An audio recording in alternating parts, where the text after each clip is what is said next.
আমাৰ বিদ্যালয়েৰ প্ৰাক্তন ছাত্ৰী ইলিমা সিদ্দিকায় সদ্য ঘোষিত গুৱাহাটী বিশ্ববিদ্যালয়ৰ দ্বাৰা পৰিচালিত স্নাতক ষষ্ঠ ষান্মাসিকৰ চূড়ান্ত পৰীক্ষাত শিক্ষা বিষয়ত মেজৰ লৈ প্ৰথম শ্ৰেণীৰ প্ৰথম স্থান দখল কৰিবলৈ সক্ষম হয়।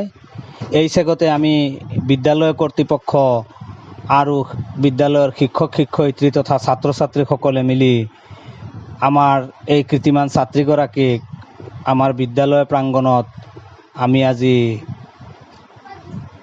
সম্বৰ্ধনা জ্ঞাপন কৰোঁ আৰু এই সম্বৰ্ধনা জ্ঞাপন কৰি আমি নথৈ আনন্দিত। এইগৰাকী ছাত্ৰীৰ ভৱিষ্যত উজ্জ্বল কামনা কৰাৰ লগতে ভৱিষ্যতে দেশ তথা সমাজখনৰ এগৰাকী সুদক্ষ নাগৰিক হিচাপে গঢ়ি উঠক।